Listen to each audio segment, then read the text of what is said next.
मुश्किल तो इस दुनिया में कुछ भी नहीं, फिर भी लोग अपने इरादे तोड़ देते हैं। अरे मुश्किल तो इस दुनिया में कुछ भी नहीं, फिर भी लोग अपने इरादे तोड़ देते हैं। अगर सच्चे दिल से चाहत हो कुछ पाने की, तो सितारे भी अपनी जगह छोड़ देते हैं। नमस्कार मेरे प्यारे साथियों, मैं कोमल स्वागत करती हूँ आप सभी का हमारे आज के इस वीडियो में। तो आज मैं आप लोगों के लिए लेकर के आई हूँ कि आप लोगों को अगर आप कक्षा 10 में है तो अपने विज्ञान की साइंस की कॉपी को किस प्रकार से लिखना है। देखिए आज के इस वीडियो में मैं जैसा बताने वाली हूँ उसी तरीके से लिखने पर आपके एक भी नंबर नहीं कटेंगे, यानी कि आप स्कोर करेंगे 100 में से 100 नंबर को। तो चलिए शुरू करते हैं। देखिए पहली बात ये है कि क्वेश्चन नंबर 1 से लेकर के क्वेश्चन नंबर 20 तक, क्वेश्चन नंबर 20 तक आपके सामने क्या होगा कि रहेंगे एमसीक्यू टाइप के क्वेश्चन। और वह एमसीक्यू टाइप के जो क्वेश्चन रहेंगे वो आपको ओएमआर शीट पर करना रहेगा, उसे आपको कॉपी में नहीं लिखना होता है। कॉपी में आपको लिखना पड़ता है खंड ब वर्णनात्मक प्रश्नों से। तो हम शुरू करेंगे खंड ब वर्णनात्मक प्रश्न। इसमें भी सबसे पहला आपके पास होगा उपखंड 1 करके। आपका जो विज्ञान है उसमें देखिए 3 चीज डिवाइडेड है। पहली चीज है कि फिजिक्स के बारे में, केमिस्ट्री के बारे में, बायोलॉजी के बारे में। तो तीनों चीजों के बारे में आपको पढ़ना रहेगा। सबसे पहला जो उपखंड पहला रहेगा उसमें आप लोग को फिजिक्स के बारे में क्वेश्चंस दिए जाएंगे। अब देखिए उपखंड 1, तो आप अपने कॉपी पर सबसे पहले हेडिंग डालेंगे खंड ब, जिसके वर्णनात्मक प्रश्नों को हल करना है। आप चाहे तो वर्णनात्मक प्रश्न हेडिंग डाल भी सकते हैं और नहीं भी डाल सकते हैं। इसके बाद आप हेडिंग डालिए उपखंड 1 और इसके बाद डालिए प्रश्नोत्तर संख्या 1। आप चाहे तो ये वर्णनात्मक प्रश्न लिख भी सकते हैं और नहीं भी लिख सकते हैं। फिर आप हेडिंग डालिए कि हमें इस उपखंड 1 का करना है। उपखंड 1 लिख दीजिए। इसमें प्रश्नोत्तर संख्या 1 में आपके पास 2 प्रश्न रहेंगे, तो प्रश्नोत्तर संख्या 1 का क वाला डालिए। बिल्कुल इसी तरीके से ब्लैक कलर से हेडिंग डाल करके डबल अंडरलाइन आप लोग कर दीजिएगा। अब पहला का क वाला प्रश्न है, देखिए ये जो रहेंगे ये आपके 2+2 यानी कि 2-2 अंक के प्रश्न रहेंगे, मिलाने पर पूरे 4 अंक के बन जाएंगे। क वाला है कि दृष्टि दोष किसे कहते हैं और ये कितने प्रकार का होता है। अगर आप बताएंगे दृष्टि दोष किसे कहते हैं तो ये 2 अंक का हो जाएगा। फिर ये कितने प्रकार का होता है, इसके प्रकार बताने पर आप लोग को 2 अंक मिल जाएंगे और 2-2 मिला करके 4 अंक मिल जाएंगे। तो देखिए हम इसे हल कैसे करेंगे। सबसे पहले आप हेडिंग इस तरीके से डाल देंगे जैसे बताया गया। फिर इसमें क वाला लिखिए दृष्टि दोष, इसमें लिखिए दृष्टि दोष हम किसे कहते हैं। अब इसे आप ब्लू कलर के पेन से लिखेंगे। जब आँखों की समंजन क्षमता क्षीण हो जाती है तब वस्तुएं स्पष्ट नहीं दिखाई देती, यानी कि जो समंजन क्षमता हमारी आँखों की होती है जिससे हम अच्छे से पास और दूर की वस्तुओं को देख पाते हैं, जब समंजन क्षमता क्षीण हो जाती है तो फिर हमें वस्तुएं स्पष्ट नहीं दिखाई देती। और इस कंडीशन में क्या होता है, इस स्थिति में वस्तु का प्रतिबिंब रेटिना के आगे या पीछे, रेटिना के आगे या पीछे कहीं बनता है और इसी को हम दृष्टि दोष कहते हैं। तो पहला तो पूरा हो गया। दृष्टि दोष हम इसे कहेंगे कि जब नेत्र की समंजन क्षमता क्षीण हो जाएगी तो वस्तुएं स्पष्ट रूप से नहीं दिखाई देंगी। इस स्थिति में जो प्रतिबिंब होगा वो रेटिना के आगे या पीछे कहीं पर बन जाएगा और ऐसी कंडीशन को दृष्टि दोष कहा जाता है। इसके बाद दृष्टि दोष कितने प्रकार के होते हैं, तो देखिए मानव में लिखना है तो आप ऐसे लिखिए कि मानव नेत्र में निम्नलिखित प्रकार के दृष्टि दोष होते हैं, कुछ इस प्रकार के। जैसे यहाँ पर 5 के बारे में लिखा गया है। पहला है निकट दृष्टि दोष, दूसरा है दूर दृष्टि दोष, थर्ड वाली जरा दूर दृष्टिता, चौथा है अबिंदुकता और 5वां है वर्णांधता।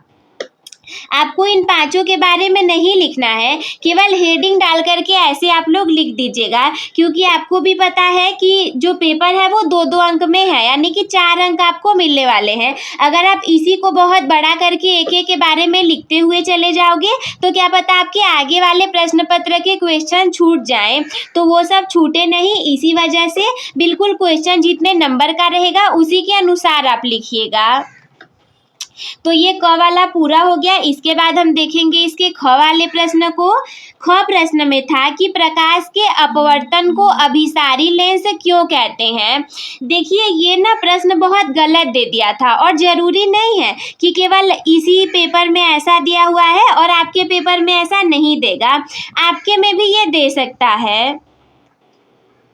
I am so sorry. एक बात ध्यान से देखिए, ये जो पहला प्रश्न था ये दोनों मिलाकर के 2 अंक का था, और ये ख वाला 2 अंक का है, तो ये दोनों मिलाकर के 4 अंकों के होंगे। मैंने गलती से बता दिया कि 2 अंक का ये है, 2 अंक का ये है, ऐसा नहीं है। क वाला आपके 2 अंक का है और ख वाला 2 अंक का है, मिलाकर के 4 अंक हो जाएंगे। 1 अंक का ये, 1 अंक का ये, 2 अंक हो गया, और 2 अंक का ये हो जाएंगे। देखिए ये प्रश्न सही नहीं है कि प्रकाश के अपवर्तन को अभिसारी लेंस क्यों कहा जाता है। प्रश्न इसके नीचे वाला सही है कि उत्तल लेंस को अभिसारी लेंस क्यों कहा जाता है। ऐसे जो गलत क्वेश्चंस होते हैं, जरूरी नहीं है कि केवल ये इसी प्रश्न में गलत आए हैं और आपके में गलत नहीं आ सकते। बोर्ड एग्जाम तक के पेपरों में गलत प्रश्न आते हैं, परंतु आपको पता होना चाहिए कि उसका आंसर क्या होता है, हम आंसर को कैसे लिख सकते हैं। अगर आपको पता होगा कि प्रश्न कुछ इस प्रकार से हो सकता है तो आप प्रश्न को भी समझ जाएंगे। इसमें देखिए ख प्रश्न में हम इसको लिखेंगे कि प्रकाश के अपवर्तन को समझाइए। तो देखिए हम इसे कैसे करेंगे। सबसे पहले आप हेडिंग डाल दीजिए ख वाला, प्रश्नोत्तर संख्या 1 दोबारा से न डालिए तो बेहतर रहेगा, क्योंकि वो आप पीछे डाल चुके हैं। अब प्रश्नोत्तर संख्या 1 के ख में हम देखेंगे प्रकाश के अपवर्तन को। प्रकाश का अपवर्तन आप लिख करके ब्लैक कलर से डबल अंडरलाइन करेंगे, फिर इसके नीचे लिखिए प्रकाश किरणों के एक माध्यम से दूसरे माध्यम में जाने पर उनके पथ में परिवर्तन की घटना प्रकाश का अपवर्तन कहलाती है। जब प्रकाश की किरणें एक माध्यम से दूसरे माध्यम में जाती हैं तो ऐसा नहीं है कि वो सीधे चलती हुई जाएंगी, वो अपने पथ से थोड़ा सा आगे या पीछे हो जाएंगी, यानी कि अपने पथ से विचलित हो जाएंगी, और ये घटना प्रकाश का अपवर्तन कहलाती हैं। इसको देखिए जब आप लोग डायग्राम के माध्यम से समझेंगे तो ज़्यादा अच्छे से समझ में आएगा। डायग्राम भी हमने पीछे बनाया हुआ है, पहले आप लोग समझ जाइए इसे। देखिए प्रकाश के अपवर्तन का जो कारण है, ये प्रकाश की चाल का विभिन्न माध्यमों में अलग अलग होना है। पूछा जाता है कि आखिर प्रकाश का अपवर्तन क्यों होता है। जैसे कि अगर कांच में प्रकाश जा रही है तो वायु में या फिर किसी और चीज़ में भी वो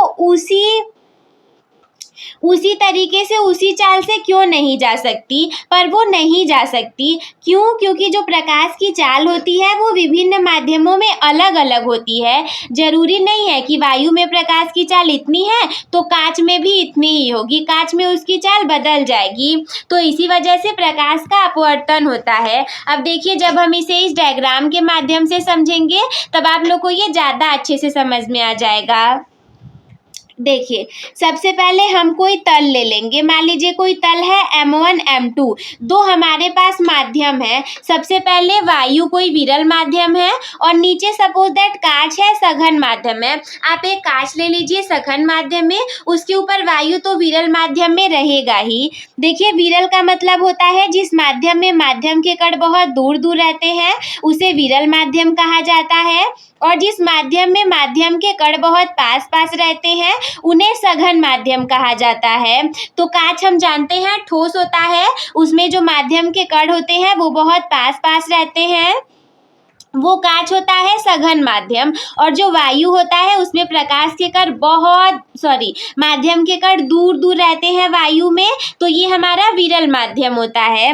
एक्चुअली आपने इसे याद करने का एक ट्रिक है कि जैसे गांव में कहा जाता है कि देखो देखो उनका दांत बहुत विरल है, तो दांत के विरल होने का मतलब है बहुत दूर दूर होना, यानी कि वायु में जो कण होंगे वो बहुत दूर दूर होंगे।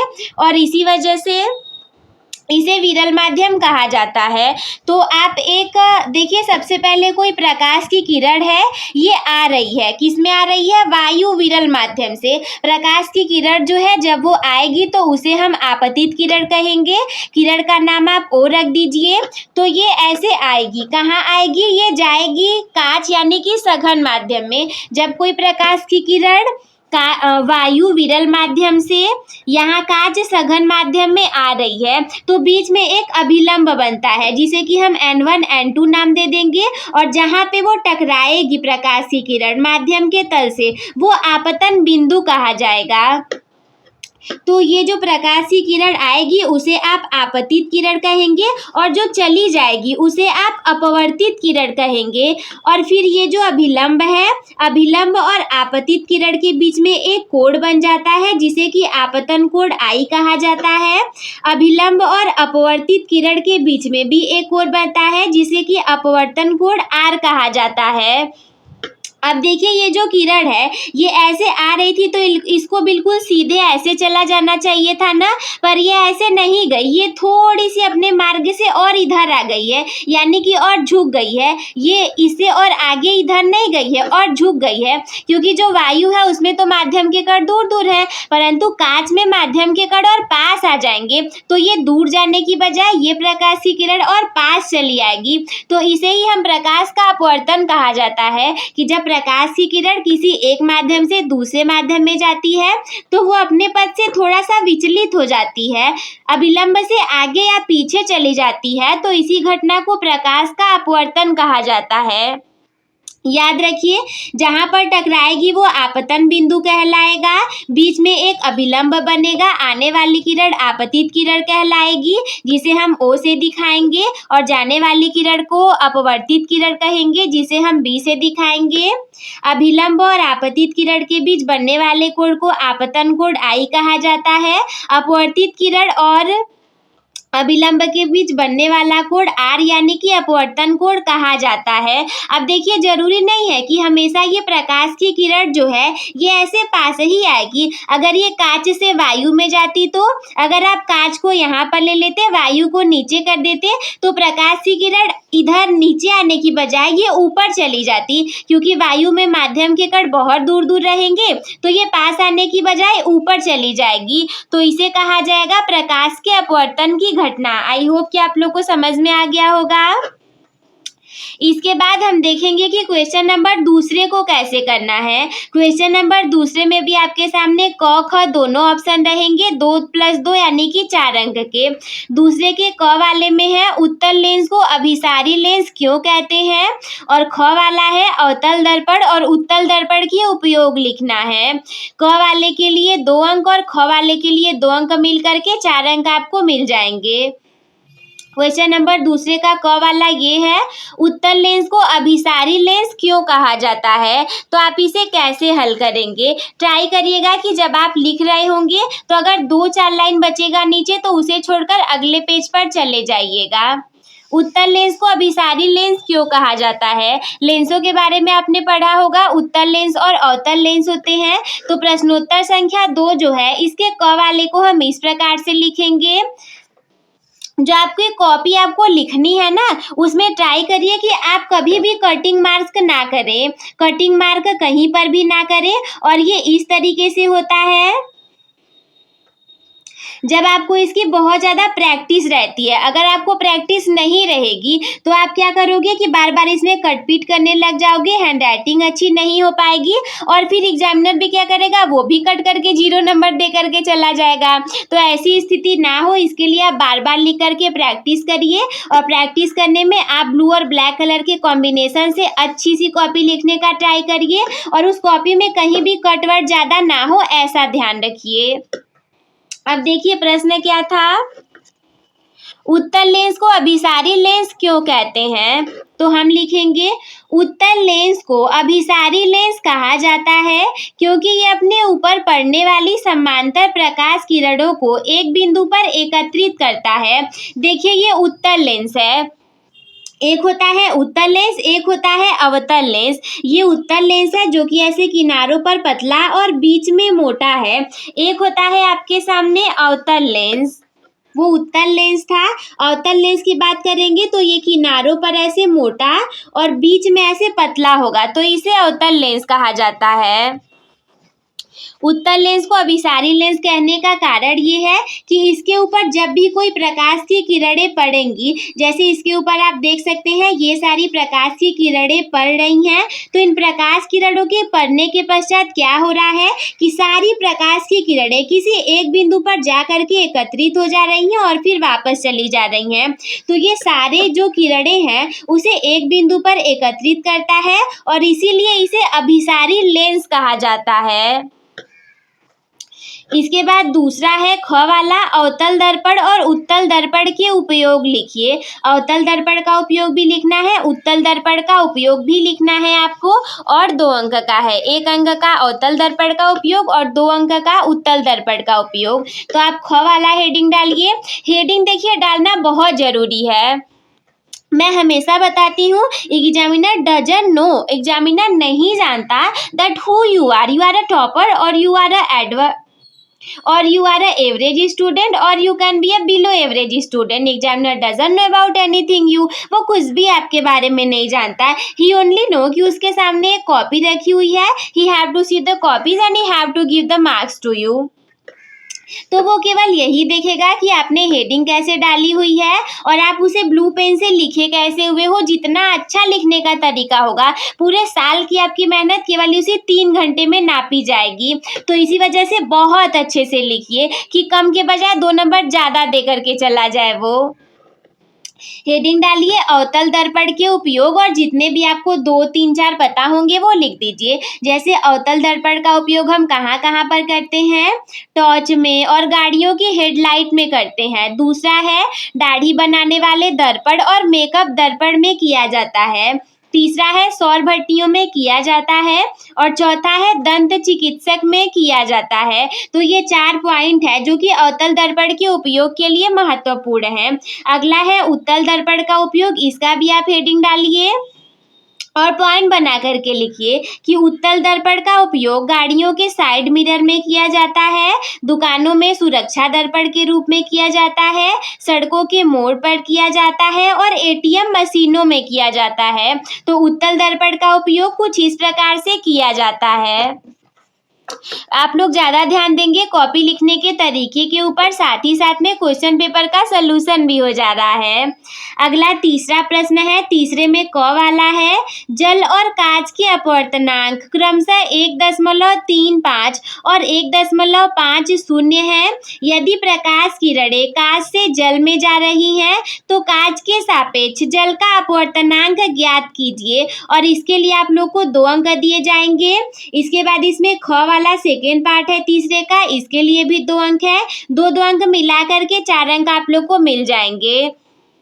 तो सबसे पहले इसे हल करने के लिए सबसे पहले आप हेडिंग डालिए प्रश्नोत्तर संख्या 3, यहाँ पर है, हेडिंग डालिए प्रश्नोत्तर संख्या 3 और किसी भी सवाल को सबसे अच्छे से हल करने का तरीका ये है कि जो दिया है उसे लिख लीजिए, जो ज्ञात करना है उसे लिख लीजिए, फिर हम जो जानते हैं और जैसे हम निकाल सकते हैं उसे लिख करके निकालना शुरू करिए।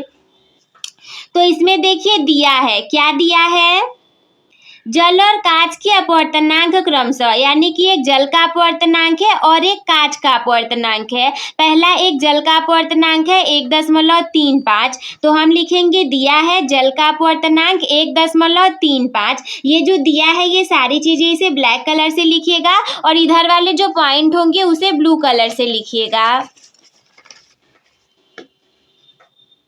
तो ये हो गया जल का अपवर्तनांक दिया हुआ था और इसके बाद क्या दिया है, कांच का अपवर्तनांक 1.50। तो लिखिए कांच का अपवर्तनांक 1.50। तो हमें क्या करना है, कांच के सापेक्ष जल का अपवर्तनांक ज्ञात कीजिए। हमें क्या करना है, कांच के सापेक्ष जल का अपवर्तनांक ज्ञात कीजिए। तो हम लिखेंगे ज्ञात करना है कांच के सापेक्ष जल का अपवर्तनांक कितना होगा। तो इसके बाद हम इसे हल करेंगे कि हम जानते हैं कि देखिए, मैं आप लोग को जब साइंस के महत्वपूर्ण प्रश्नों को करवा रही थी तो मैंने बताया हुआ था कि कैसे आप साइंस के इम्पोर्टेंट एमसीक्यूज को हल कर पाएंगे। हम जानते हैं कि कांच के सापेक्ष जो जल का अपवर्तनांक होगा, ये जल के अपवर्तनांक और कांच के अपवर्तनांक के डिवाइड करने के बराबर होगा। यानी कि जल का अपवर्तनांक है 1.35 और कांच का अपवर्तनांक 1.50 दिया हुआ है। जब इसे भाग कर लेंगे, जब आप इसे डिवाइड कर लेंगे तो आपको 0.9 मिल जाएगा और ये रहेगा कांच के सापेक्ष जल का अपवर्तनांक।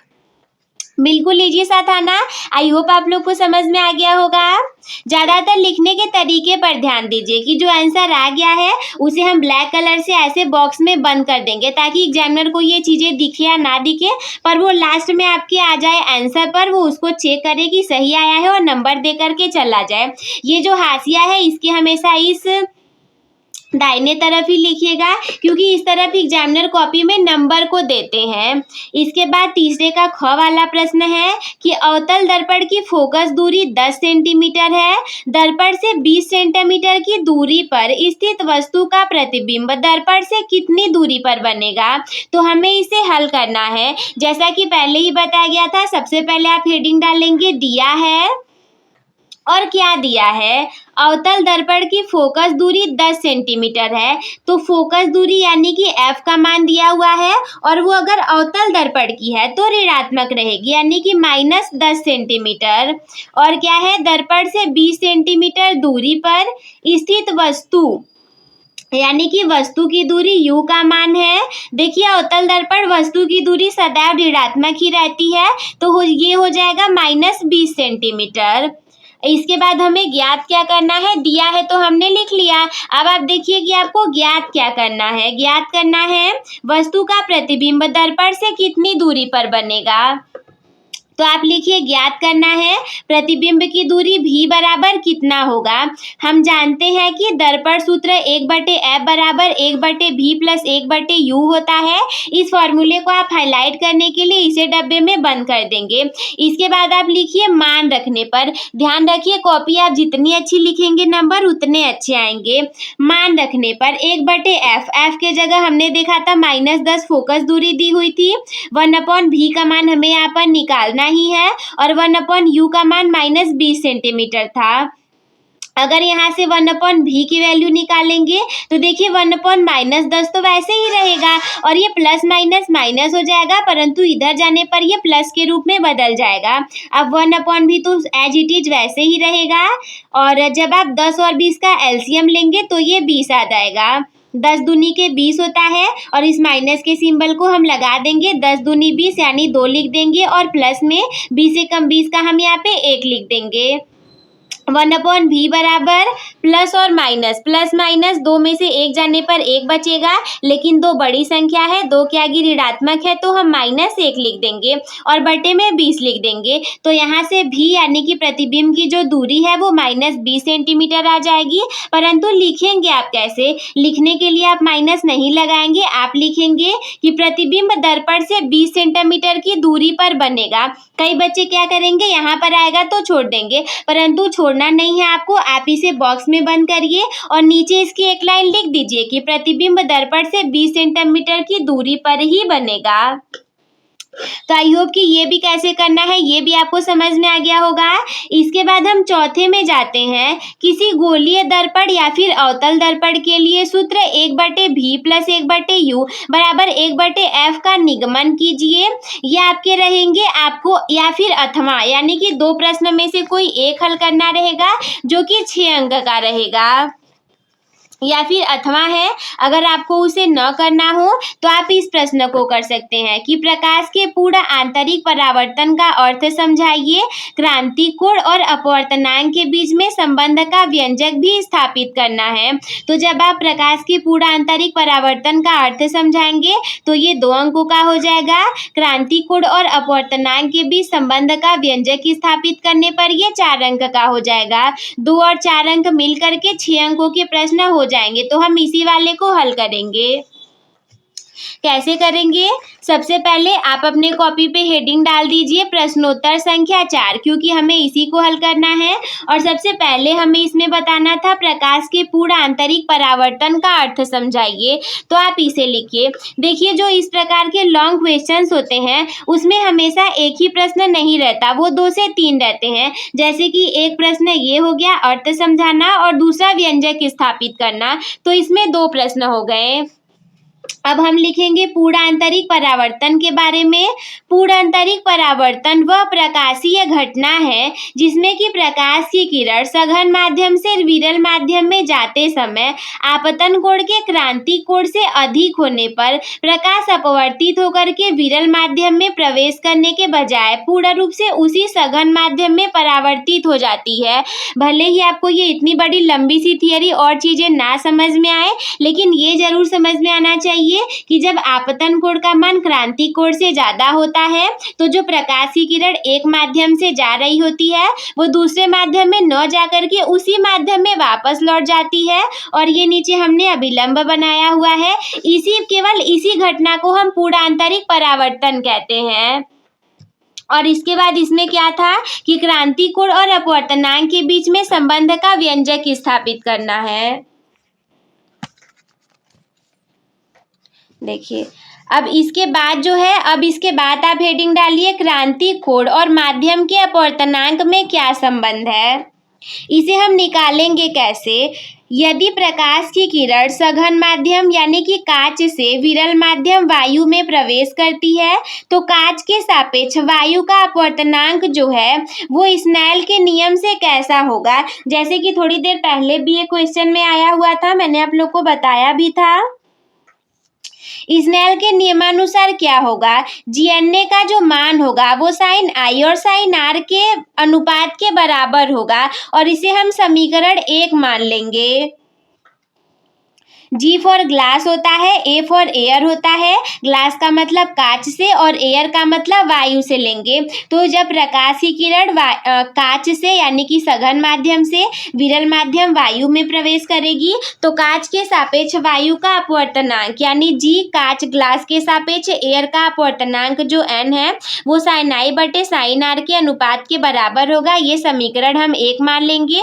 और यदि आपतन कोण I क्रांति कोण के मान के बराबर हो जाए, प्रकाश में थोड़ी देर पहले आपको यही बताया गया था कि क्या होगा यदि आपतन कोण I का मान क्रांति कोण के मान के C के बराबर में हो जाएगा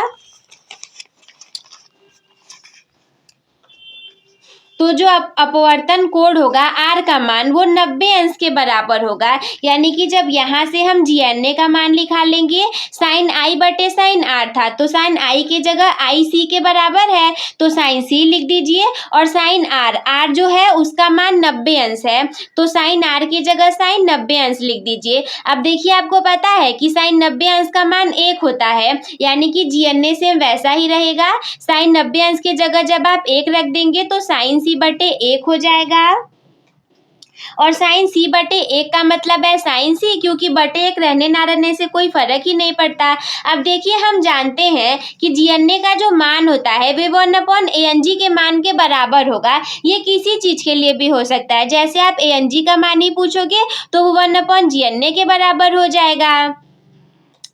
अब हम यहाँ से 1/ANG का मान जो GNA है, यहाँ से देखिए GNA का मान साइन C निकल गया। इसी GNA का मान हम साइन C रख देते हैं और 1/ANG हमारा वैसा ही रहने वाला है। या फिर ANG का मान जो है वो 1/sin C के बराबर हो जाएगा।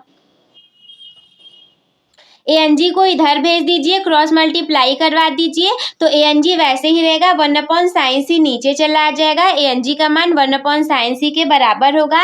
अब देखिए, एक बात हम जानते हैं कि 1/sin C का जो मान होता है वो कोसेक के बराबर, जैसे कि 1/sin थीटा का मान कोसेक थीटा के बराबर होगा, वैसे ही 1/sin C का मान कोसेक C के बराबर होगा। यानी कि यहाँ से जो ANG की वैल्यू आएगी वो 1/sin C के जगह हम कोसेक C रख देंगे और यही आपका संबंध निकल जाएगा। किसके बीच में? क्रांति कोण और अपवर्तनांक के बीच में ये आपका संबंध निकल जाएगा।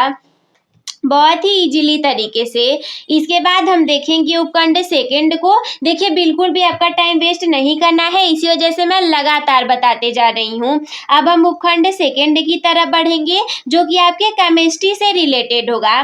इसमें हम क्वेश्चन नंबर 5 से करना शुरू करेंगे। क्वेश्चन नंबर 4 तक फिजिक्स था, अब हम क्वेश्चन नंबर 5 से शुरू करेंगे। तो अब हम उपखंड सेकंड के ऊपर आ चुके हैं। तो सबसे पहले आप हेडिंग डालिए उपखंड सेकंड और प्रश्नोत्तर संख्या 5 हमें हल करना है।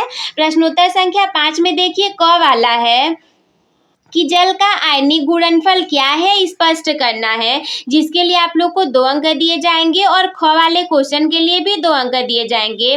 जल का आयनिक गुणनफल क्या है स्पष्ट करना है। देखिए जल का आयनिक गुणनफल हम किसे कहते हैं वो मैंने यहाँ पर लिख दिया है। जल का जो आयनिक गुणनफल है जिसे कि हम KW से भी दर्शाते हैं, ये किसी निश्चित तापमान पर शुद्ध जल में हाइड्रोजन आयनों जिसे कि हम H+ लिख सकते हैं और हाइड्रोक्साइड आयनों यानी कि OH- की मोलर सांद्रता का गुणनफल होता है। अगर हम KW जल के आयनिक गुणनफल की बात करें तो ये H+ आयनों यानी कि हाइड्रोजन आयनों और हाइड्रोक्साइड आयनों यानी कि OH- ये जो आयन है इसकी सांद्रता का गुणनफल होगा। वो भी सदैव याद रखिए किसी निश्चित तापमान पर। तो ये जल का आयनिक गुणनफल हो गया, हम इसी को कहते हैं। इसके बाद ख वाला प्रश्न है कि अम्ल और क्षार की आधुनिक अवधारणा स्पष्ट करना है।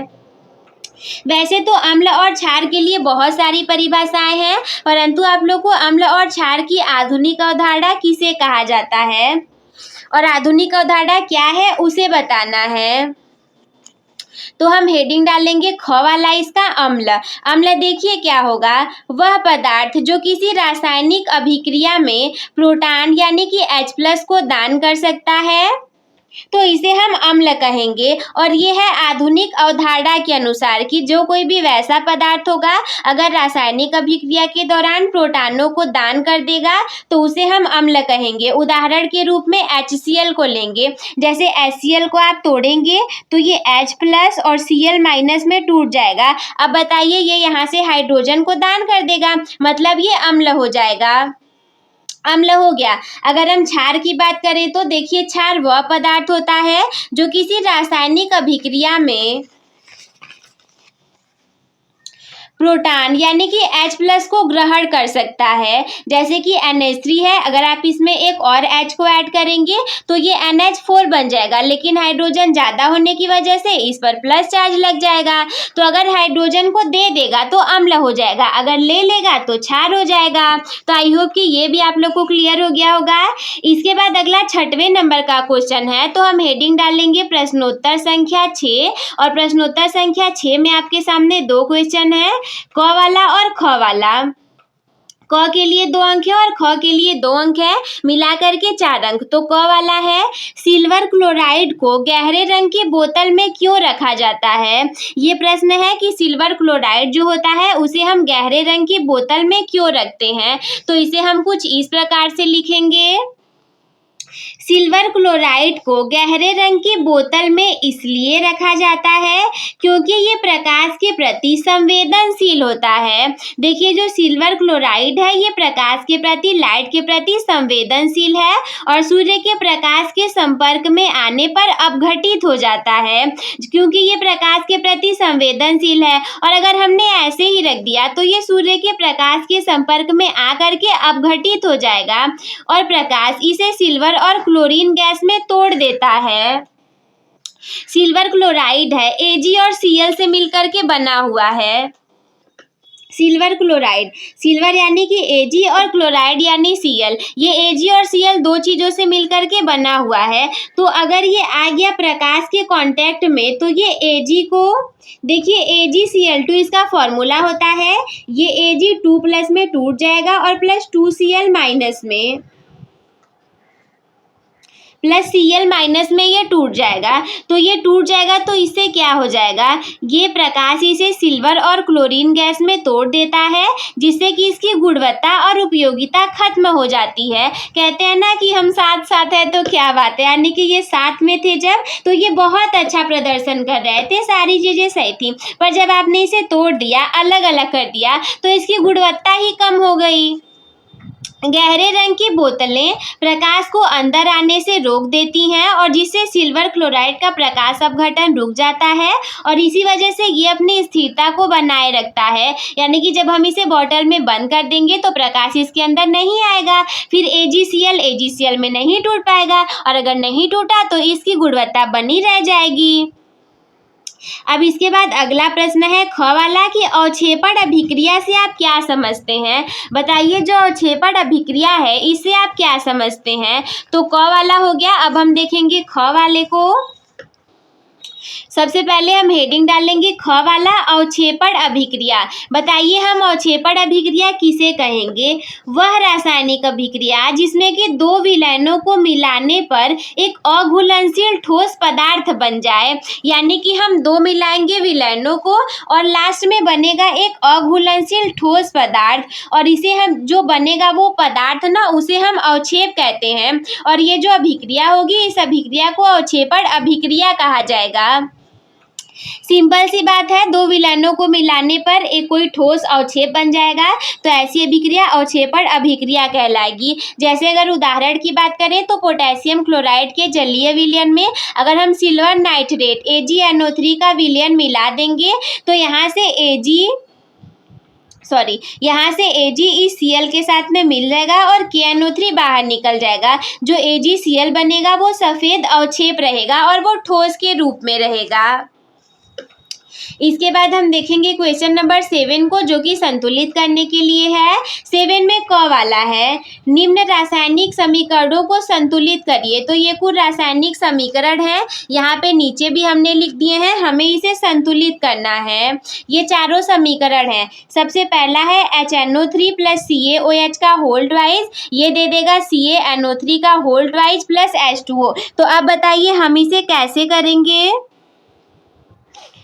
कैसे करेंगे समीकरण संतुलित। देखिए हम देखते हैं कि इसमें कितने हाइड्रोजन्स हैं। पहले हाइड्रोजन को मिला ले, एक हाइड्रोजन, यहाँ पर 2 हाइड्रोजन, यानी कि हो गए 3 हाइड्रोजन और यहाँ पर कितने हैं, यहाँ पर तो 2 हाइड्रोजन हैं। अगर हम ऐसा करें कि इसके आगे 2 लगा दें तो ये कितना हो जाएगा, 2 दूनी के 4 हाइड्रोजन हो जाएगा। अभी हमारे पास 2 1 3 ही हाइड्रोजन है। अगर इसके आगे भी आप 2 लगा दोगे तब तो ये देखिए 2 और 2 यहाँ पर यानी 4 हाइड्रोजन हो गए और इसके बाद इधर भी 4 हाइड्रोजन हो गए। नाइट्रोजन की बात करें, इस 2 का मतलब है ये सारे 2 हैं तो नाइट्रोजन भी हमारे पास 2 हो गया। इधर भी NO3 का होल ट्वाइस है मतलब नाइट्रोजन 2 हो गया। ऑक्सीजन में देखिए 3 दूनी के 6 यहाँ पर हो गए और 2 यहाँ पर यानी कि 8 ऑक्सीजन हो गए। तो 3 दूनी के 6 ऑक्सीजन यहाँ पर और 2 ऑक्सीजन यहाँ पर यानी कि 6 2 8 ऑक्सीजन यहाँ पर हो गए। पहला समीकरण आपके सामने संतुलित हो गया। इसके बाद हम दूसरे को देखें, NaOH प्लस H2SO4 दे देगा Na2SO4 प्लस H2O। तो अब इसे हम संतुलित कैसे करेंगे। सबसे पहले सोडियम को ही देख लें, यहाँ पर 1 सोडियम है और इधर 2 सोडियम है। तो सोडियम को 2 करने के लिए हम इसके आगे 2 लगा देंगे। अब इसे मिलाते हैं, देखिए सोडियम 2 हो गया, इधर भी 2 हो गया। ऑक्सीजन की बात करें तो 2 ऑक्सीजन, 4 और 2 यहाँ पर 6 ऑक्सीजन, 4 और यहाँ पर 1 ही ऑक्सीजन है तो यहाँ पर भी 2 करिए, 4 2 6 ऑक्सीजन हो गए। अब इसके बाद हाइड्रोजन की बात करें, 2 हाइड्रोजन यहाँ पर है, 2 यहाँ पर यानी 4 हाइड्रोजन और इसमें 2 दूनी के 4 हाइड्रोजन, दूसरा भी संतुलित हो गया। अब तीसरे वाले पर जाते हैं, NaCl प्लस AgNO3 दे देगा AgCl प्लस NaNO3। सोडियम इधर 1 है, इधर भी 1 है, इधर Cl 1 है, इधर भी 1 है, Ag इधर 1 है, इधर भी 1 है, NO3 इधर 1 है, इधर भी 1 है, यानी तीसरा वाला देखिए पहले से ही संतुलित दिया हुआ है। चौथे की बात करें, BaCl2 प्लस H2SO4 दे देगा BaSO4 प्लस HCl। Ba यहाँ पर 1 है, यहाँ पर भी 1 है Cl2 और यहाँ पर तो देखिए 1 ही क्लोरीन है और इसमें Cl2 है यानी कि इसके आगे हम 2 लगा देंगे तो ये भी Cl2 में बन जाएगा। इसके बाद H2 और यहाँ पर H2 हो गया, SO4 यानी कि ये सारे समीकरण जो है ये आपके सामने संतुलित हो गए। तो समीकरण को संतुलित करने के बाद अगला प्रश्न है, अम्ल और क्षार में अंतर लिखना है या फिर पीएच मान क्या होता है और दैनिक जीवन में पीएच के महत्व को बताना है। तो अब देखिए हम ख वाले को हल करेंगे। 7वां का क वाला आपने हल कर लिया। अब हम देखते हैं ख वाले को। ख वाले में हल करेंगे तो ख वाले में दो प्रश्न थे, अम्ल और क्षार में अंतर लिखना है या फिर आप पीएच मान क्या होता है और दैनिक जीवन में पीएच मान का क्या महत्व होता है इसे बताना है। तो हम करते हैं पहले वाले को कि अम्ल और क्षार में क्या अंतर है। देखिए हेडिंग डाल दीजिएगा अम्ल और क्षार में अंतर, बीच में लाइन खींच दीजिए। एक तरफ लिखिए अम्ल, अंग्रेजी में इसे एसिड कहा जाता है, दूसरी तरफ लिखिए क्षार, अंग्रेजी में इसे बेस कहा जाता है।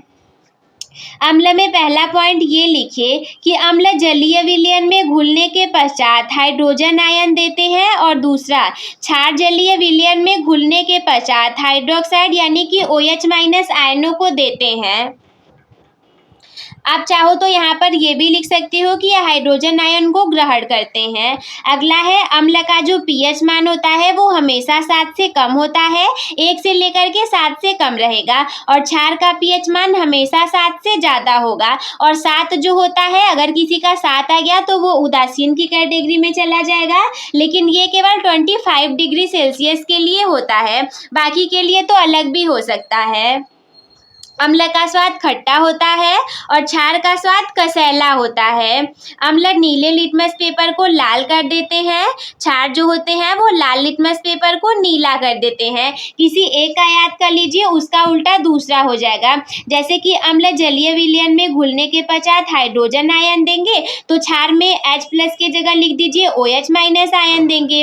अम्ल का पीएच मान 7 से कम होगा तो क्षार का पीएच मान 7 से ज़्यादा लिख दीजिए। अम्ल का स्वाद खट्टा हो जाएगा तो क्षार का स्वाद कसैला या फिर आप कड़वा भी यहाँ पर लिख सकते हैं। अम्ल नीले लिटमस पेपर को लाल करेगा तो क्षार लाल लिटमस पेपर को नीला कर देगा। ये कुछ इस प्रकार से हो गया आपके सामने। तो केमिस्ट्री और फिजिक्स के दोनों उपखंडों को हमने पूरा कर लिया। अब हमारे सामने है उपखंड तीसरा जो कि बायोलॉजी से रिलेटेड है। तो जैसे सारे खंडों में था, इसमें भी सबसे पहला क्वेश्चन नंबर 8वां 2 में डिवाइड होगा और दोनों के लिए आपको 2+2 4 मार्क्स दिए जाएंगे। 8वें के क वाले में है कि श्वसन और श्वासोच्छ्वास में अंतर लिखिए।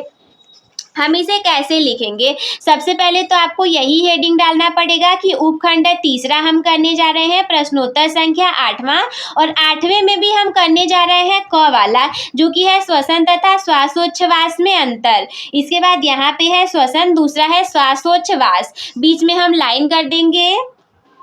श्वसन जो होता है वो एक अपचयी क्रिया होती है जिसमें कि कोशिकाओं के अंदर भोज्य पदार्थों का ऑक्सीकरण हो जाता है। जब मैं आप लोगों को रिस्पिरेशन श्वसन को पढ़ा रही थी तो मैंने बताया हुआ था कि श्वसन एक अपचयी क्रिया होती है जिसमें कि कोशिकाओं के अंदर भोज्य पदार्थों का ऑक्सीकरण होता है, जबकि जो श्वासोच्छ्वास होता है वो एक यांत्रिक क्रिया होता है जिसमें कि वातावरण की शुद्ध वायु श्वसनांगों तक पहुंचाई जाती है और CO2 और जल वाष्प बाहर निष्कासित कर दिए जाते हैं।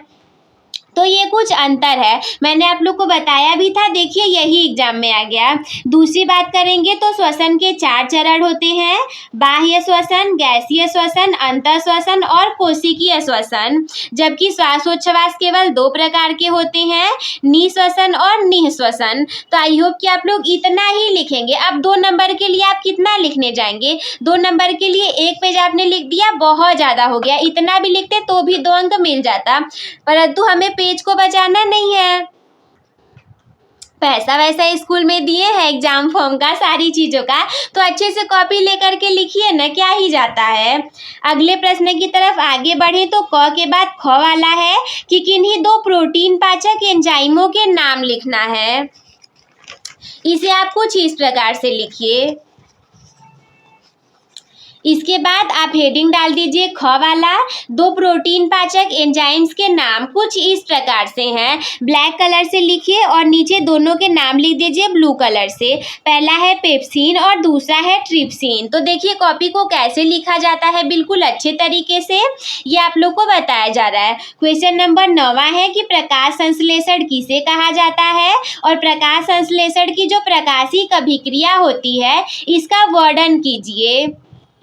1+3 यानी कि 4 अंक का एक अंक है कि प्रकाश संश्लेषण किसे कहा जाता है, और 3 अंक मिलेंगे प्रकाश संश्लेषण की प्रकाशिक अभिक्रिया का वर्णन करने के लिए। तो आप कुछ इस प्रकार से करेंगे। सबसे पहले हेडिंग डालिए प्रश्नोत्तर संख्या 9 और 9वें में सबसे पहला हेडिंग डालिए प्रकाश संश्लेषण, क्योंकि पहले प्रकाश संश्लेषण के बारे में ही लिखना है। एक सीक्वेंस में लिखेंगे ना तो ज़्यादा बेहतर रहेगा। अब इधर उधर करके लिखते जाएंगे, एग्जामिनर भी कॉपी चेक करने में परेशान होगा, वो भी कहेगा बा कि इधर से उधर पूरा दिमाग खराब कर दिया और काट करके चला जाएगा। तो प्रकाश संश्लेषण देखिए क्या है, क्लास 6 से बचपन से पढ़ते आए होंगे। प्रकाश संश्लेषण वह प्रक्रिया है जिसके द्वारा हरे पौधे, शैवाल और कुछ बैक्टीरिया सूर्य के प्रकाश का उपयोग करके अपना भोजन बनाते हैं। प्रकाश संश्लेषण एक ऐसी प्रक्रिया होती है जिसके द्वारा हरे पौधे, शैवाल और कुछ बैक्टीरिया सूर्य के प्रकाश का उपयोग करके अपना भोजन बना लेते हैं। केवल हरे पौधे ही नहीं, उसके साथ में आप शैवाल और कुछ बैक्टीरिया को भी लिखेंगे। इसी प्रश्न में अगला था कि प्रकाश संश्लेषण की प्रकाशिक अभिक्रिया का वर्णन करिए। तो अब हम इसके प्रकाशिक अभिक्रिया के बारे में लिखेंगे। हेडिंग डालिए प्रकाशिक अभिक्रिया और इस प्रकार से लिखिए, या तो आप लिख दीजिए प्रकाशिक अभिक्रिया वो चरण है, या फिर ले लिखिए यह वो चरण है जिसमें कि प्रकाश ऊर्जा को रासायनिक ऊर्जा में बदला जाता है जो कि हरित लवक के ग्रेना में होता है। प्रकाशिक अभिक्रिया क्या होती है? जब प्रकाश ऊर्जा को रासायनिक ऊर्जा में बदला जाएगा और हरित लवक के ग्रेना में होगी, इसे हम प्रकाशिक अभिक्रिया कहेंगे। और प्रकाशिक अभिक्रिया के बाद भी आप कुछ लिखेंगे क्योंकि 4 अंक आपको इसके लिए मिलने वाले हैं। देखिए जब हमारा ब्लैक पेन खत्म हो गया तो मजबूरी में हमें यहाँ ऐसे ब्लू कलर से लिख करके अंडरलाइन करके हेडिंग देना पड़ गया। अगर आपके भी एग्जाम में कभी ऐसा हो जाएगा ना कि क्या हो जाएगा कि आपकी ब्लैक पेन खत्म हो जाएगी, मांगना तो अलाउ होता नहीं है वहाँ पर, इसीलिए आप 4 से 5 पेनों को लेकर के जाइएगा। लेकिन इन द सिचुएशन की अगर आप भूल गए, अगर आपकी खत्म हो गई पेन, तब आप क्या करिए ब्लू कलर से ही लिख करके डबल अंडरलाइन करके ऐसे हेडिंग बना दीजिए, वो भी देखने में हेडिंग ही लगेगा। तो प्रकाशिक अभिक्रिया की आवश्यकता क्या होती है? इस अभिक्रिया के लिए प्रकाश ऊर्जा, क्लोरोफिल और जल की आवश्यकता होती है। प्रकाशिक अभिक्रिया के लिए किस किस चीज की आवश्यकता होती है? आपको प्रकाश ऊर्जा, क्लोरोफिल और जल की यानी कि पानी की आवश्यकता पड़ेगी। एक बात ध्यान रखिए, अगर कोई बच्चा केवल पैराग्राफ के फॉर्मेट में सारी चीजें लिखेगा और दूसरा बच्चा हेडिंग के रूप में लिखेगा, तो जो बच्चा हेडिंग के रूप में लिखेगा उसे ज़्यादा नंबर मिलेंगे, क्योंकि हेडिंग वाइज लिखना ज़्यादा बेहतर रहता है। केवल पैराग्राफ में कौन कितना पढ़ने जाएगा, लेकिन आपकी हेडिंग पढ़ेगा कोई ना तो पता रहेगा कि अंदर तो वही लिखा होना चाहिए। अब देखिए प्रकाशिक अभिक्रिया है, उसका कार्य क्या है? प्रकाशिक अभिक्रिया का कार्य होता है प्रकाश ऊर्जा का रूपांतरण करना, जल का विघटन करना, ऑक्सीजन का उत्सर्जन करना, एटीपी और NADPH का उत्पादन करना। तो आई होप कि ये भी आप लोग को समझ में आ गया होगा। इसके बाद हम देखेंगे अगले प्रश्न को, क्वेश्चन नंबर 10वें को। क्वेश्चन नंबर 10वें में क्या है? मनुष्य के फेफड़े का स्वच्छ नामांकित चित्र बना करके वर्णन करना है और इसके लिए आप लोग को 4 अंक दिए जाएंगे। तो चलिए हम इसे अच्छे से वर्णन करते हैं। इसके फिराक में तो मत रहिएगा कि अथवा वाला प्रश्न कर लेंगे, बहुत अच्छा होगा। क्या पता अथवा वाला उससे ज़्यादा खराब निकल जाए ना। और अथवा अगर नहीं भी दिया रहे तो आपके अंदर ऐसा होना चाहिए कि आप सारी चीजों को लिख लो। प्रश्नोत्तर संख्या 10वां हम हेडिंग डालेंगे और कुछ इस तरीके से आप डायग्राम को बनाइएगा कि सारी चीजें बिल्कुल क्लियरली दिख रही हो। आई डोंट नो कि पेंसिल से लिखा हुआ है तो शायद आप लोग को अच्छे से न दिख रहा हो अभी, बट आपकी वो जो कॉपी रहेगी उसमें अच्छे से दिखेगा। पेंसिल से आप लोग अच्छे से बनाइएगा, पेन ऑन से मत बनाइएगा वरना मार्क्स कट जाएंगे। पेंसिल से ही बनाइएगा। ये फेफड़े का हमें सचित्र वर्णन करना है। तो सबसे ऊपर फेफड़े में देखिए ग्रसनी होती है और इसके नीचे जो ऐसी नलियां होती है वो श्वास नली होती हैं। दो फेफड़ों को हम ऐसे बना देंगे लेफ्ट और राइट करके एक त्रिकोण की तरह। ऊपर वाला जो आवरण रहेगा उसे परिफुफ्फुस कहा जाता है। इसके अंदर जो ऐसे ऐसे निकली रहती हैं ब्रांचेस की तरह उसे हम श्वसनिका कहते हैं। और ये जो छोटे छोटे रहते हैं छोटे छोटे एल्वियोलिस उसे हम कूपिका कोष कहते हैं। अंग्रेजी में आप उसे एल्वियोली कहोगे। और ये मानव के श्वसन तंत्र का पूरा बना हुआ आपके सामने डायग्राम है। ये जो नली आई हुई है इसे आप श्वसनी कहेंगे। आप चाहें तो अंग्रेजी में भी लिख सकते हैं, उसी अंग्रेजी को आप हिंदी में भी लिख सकते हैं। ये देखिए केवल बनाना काफी नहीं है, इसके बाद हमें इसे लिख करके भी प्रेजेंट करना पड़ेगा। हम लिखेंगे कुछ इस प्रकार से। मनुष्य का श्वसन तंत्र दो स्पंजी शंकु के आधार के फेफड़ों से बना होता है। देखिए हमारा जो श्वसन तंत्र है ये दो शंकु के आकार के फेफड़ों से बना हुआ है, हम देख सकते हैं। इसके बाद क्या है, जो छाती में हृदय के दोनों ओर स्थित होते हैं। जो हार्ट होता है वो हमारे फेफड़े के बीच में स्थित होता है। अगर आपको इसमें हार्ट बनाना होगा तो आप इन दोनों फेफड़ों के बीच में यहाँ पर उस हार्ट को बना देंगे। ये फेफड़े प्लूरा नामक झिल्ली से ढके होते हैं और श्वास लेने पर हवा श्वास नली के माध्यम से फेफड़ों में प्रवेश करती है, जो कि ब्रोंकाई, ब्रोंकियोलस और अंत में एल्वियोली में विभाजित हो जाती है। लास्ट की जो कूपिकाएं कोष है उन्हीं को हम एल्वियोली कहते हैं। और लास्ट में जो एल्वियोली रहते हैं उसी में ऑक्सीजन रक्त में अवशोषित हो जाती हैं और कार्बन डाइऑक्साइड रक्त से निकल करके बाहर निकाल दी जाती है। अगर हम इसके कार्यों की बात करेंगे तो फेफड़ों का मुख्य कार्य रक्त से कार्बन डाइऑक्साइड को बाहर निकालना और ऑक्सीजन को रक्त में पहुंचाना है। अगर कोई पूछेगा फेफड़े का मेन कार्य क्या है, मुख्य कार्य क्या है, तो आप बताएंगे कि फेफड़े का मुख्य कार्य है ये रक्त से कार्बन डाइऑक्साइड को बाहर निकालता है और ऑक्सीजन को रक्त में पहुंचाता है। ये वायु कोशिकाओं के माध्यम से होता है, जहाँ पे हवा और रक्त के बीच में ऑक्सीजन और कार्बन डाइऑक्साइड का आदान प्रदान होता है। तो कुछ इस तरीके से आप फेफड़ों का सचित्र वर्णन कर देंगे। लास्ट में क्वेश्चन नंबर 11 आपके सामने सबसे लास्ट क्वेश्चन है, मनुष्य के आहार नाल का सचित्र वर्णन करिए। इसके लिए आपको 6 अंक दिए जाएंगे। अथवा के रूप में आप मनुष्य के हृदय की आंतरिक संरचना का भी वर्णन कर सकते हैं, इसके लिए भी आप लोग को 6 अंक दिए जा सकते हैं। तो चलिए हम करते हैं मनुष्य के आहार नाल का सचित्र वर्णन। क्वेश्चन है कि मनुष्य के आहार नाल का सचित्र वर्णन करिए। हम करते हैं मनुष्य के आहार नाल का सचित्र वर्णन। हेडिंग डालिए आप क्वेश्चन नंबर प्रश्नोत्तर संख्या 11 और पेंसिल से अच्छे से मनुष्य का आहार नाल बना दीजिए, जितना भी अच्छे से आप बना सकते हैं। देखिए आप बायोलॉजी को, साइंस को पढ़ते हैं, आप कला के विद्यार्थी नहीं है कि आपको केवल बनाना ही जरूरी है। ये बनाने से ज़्यादा आपको लेबलिंग करना, यानी उसका नाम अच्छे से लिखा होना चाहिए। बनने को तो एक बार गड़बड़ भी बन जाएगा तो चलेगा, लेकिन नाम सही लिखा होना चाहिए। ऐसा न हो कि हृदय यकृत यहाँ पर है, आप इधर यकृत दिखा दिए। दिखाना आपको सही जगह पर है। देखिए मनुष्य का जो आहार नाल है ये मुंह से शुरू होगा, यानी कि जिह्वा से, जीभ से शुरू होगा। मुंह या मुखगुहा यहाँ पर है। सबसे पहले हम खाने को खा लेंगे, फिर ये इस आहार नाल में से, ये ग्रसिका है, इसी आहार नाल में से आते हुए ये हमारे आमाशय में 4 से 5 घंटे के लिए रहता है। और यहाँ पे यकृत होता है जिसमें कि पित्ताशय होता है, ये पित्त रस का स्रावण करता है। और ये जिससे मिला हुआ है ये यहाँ पर पित्त नली है, पित्त रस का स्रावण करेगा। ये हमारे भोजन को पचने में उसकी सहायता करेगा। यहाँ पे आपका ये जो है ये अग्नाशय है, इसका नाम लिख लीजिए अग्नाशय। और ये इसके बाद आ जाएगा आपके स्मॉल इंटेस्टाइन में। ऐसा मत सोचिए कि ये यहाँ से बड़ी आंत में चला जाएगा, ये बड़ी आंत में नहीं जाएगा, ये चला जाएगा छोटी आंत में। ये जो है इसे हम कहते हैं छोटी आंत, जो कि बहुत ही ज़्यादा कॉम्प्लेक्स स्ट्रक्चर होता है। इसी में ढेर सारे ऐसे ऐसे करके रहते हैं। छोटी आंत में अच्छे से भोजन के पच जाने के बाद ये बड़ी आंत में चला जाता है और बड़ी आंत में एक यहाँ पर कृमि रूपी परिशेषिका पाई जाती है, जिसे कि हम अपेंडिक्स कहते हैं। आप लोग सुने होंगे, सब कहते हैं कि अरे उनको तो अपेंडिक्स हो गया था, तो उसे अपेंडिक्स कहा जाता है, जिसमें कि भोजन के सड़े गले पदार्थ अगर चले जाएंगे, स्वेलिंग होने लगेगी, भोजन आपका इकट्ठा होगा, सड़ने लगेगा, तो फिर आपको बहुत ज़्यादा दिक्कत हो जाएगी।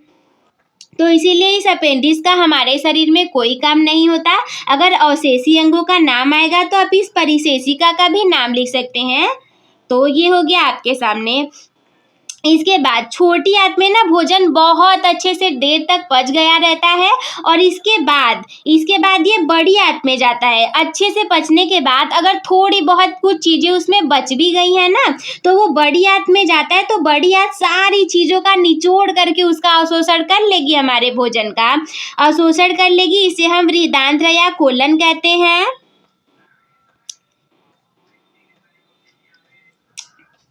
इसके बाद ये आ जाएगी सबसे लास्ट में पचने के बाद गुदा द्वार में नहीं, इसमें एकत्रित होगी। और एकत्रित होने के बाद जब भोजन आपका पूरे तरीके से ये भर जाएगा, डक्ट जो है, तो इसके बाद ये गुदा द्वार के माध्यम से भोजन बाहर निकल जाता है। तो ये मनुष्य का आहार नल का संपूर्ण चित्र था। अब आप समझिए कि हम इसे लिखेंगे कैसे। आप चाहे तो बहुत ज़्यादा भी लिख सकते हैं, और चाहे तो आप कुछ इतना भी इस तरीके से भी लिख सकते हैं। आप लिखिए कि मनुष्य की आहार नाल एक नली होती है, जो कि मुंह से शुरू होकर के गुदा तक जाती है, और जिसकी लंबाई लगभग 25 से 30 फीट तक की होती है, और ये पाचन और पोषक तत्वों के अवशोषण का कार्य करती है। कोई पूछेगा मनुष्य के आहार नाल के बारे में लिख रहे हैं, तो आहार नाल क्या होगा? आप बताएंगे कि मनुष्य की आहार नाल एक नली होती है, जो कि मुंह से शुरू होकर के गुदाद्वार तक जाती है, और इसकी लंबाई लगभग 25 से 30 फीट तक की होती है, और ये पाचन और पोषक तत्वों के अवशोषण का कार्य कर देती है। इसके मुख्य अंग क्या होते हैं? मुख्य अंग हमने 8 लिखे हुए हैं, जो कि बहुत ज़्यादा है, मैंने आप लोग को बताया भी था। सबसे पहले भोजन हमारे मुंह में आना शुरू होगा, मुख से फिर ये ग्रसनी के द्वारा ग्रास नली में जाएगा, फिर ये हमारे आमाशय में 4 से 5 घंटे के लिए पचने के लिए रहेगा, और वहाँ के बाद फिर ये छोटी आंत में जाएगा, और छोटी आंत से फिर बड़ी आंत में चला जाएगा, वहाँ से मलाशय में जाएगा, और मलाशय से फिर ये गुदा द्वार से बाहर निकल जाता है। ये जो डक्ट यहाँ पर आपके सामने है, इसका नाम मैंने लिखना भूल गई थी यहाँ पर, तो इसे हम कहते हैं मलाशय। इसे कहते हैं मलाशय, ठीक है, इसका भी नाम लिख लीजिए। तो ये सारी चीज़ें मुख्य अंग हो गए। आप चाहेंगे अगर आपके पास पूरा पेपर लिखने के बाद और ज़्यादा समय बचेगा, तो आप क्या करिएगा, एक एक के बारे में 2-2 लाइन हेडिंग डाल करके लिख दीजिएगा। अब अगर इसमें हम सहायक पाचक अंगों की बात करें, तो वो कौन कौन से हैं? आहार नाल के साथ यकृत, पित्ताशय और अग्नाशय जैसे सहायक अंग भी पाचक रसों का स्राव करके पाचन क्रिया में मदद करते हैं। देखिए, आहार नाल जो होता है, उसके साथ में हमने बताया था यकृत, पित्ताशय और अग्नाशय। यहाँ पर इसीलिए हमने देखिए यकृत को ये यकृत है, इसमें पित्ताशय है, और यहाँ पे ये अग्नाशय है। इन तीनों को बना दिया था कि ये यकृत, पित्ताशय और अग्नाशय जैसे सहायक अंग भी पाचक रसों का स्राव करके पाचन क्रिया में मदद करते हैं। तो आई होप कि आप लोग को ये सारी चीज़ें बहुत अच्छे से क्लियर हो गई होंगी। मैं मिलती हूँ आपसे किसी अगले वीडियो में, तब तक के लिए धन्यवाद। मस्त रहिए, स्वस्थ रहिए, व्यस्त रहिए, आप सभी हंसते खेलते और मुस्कुराते रहिए।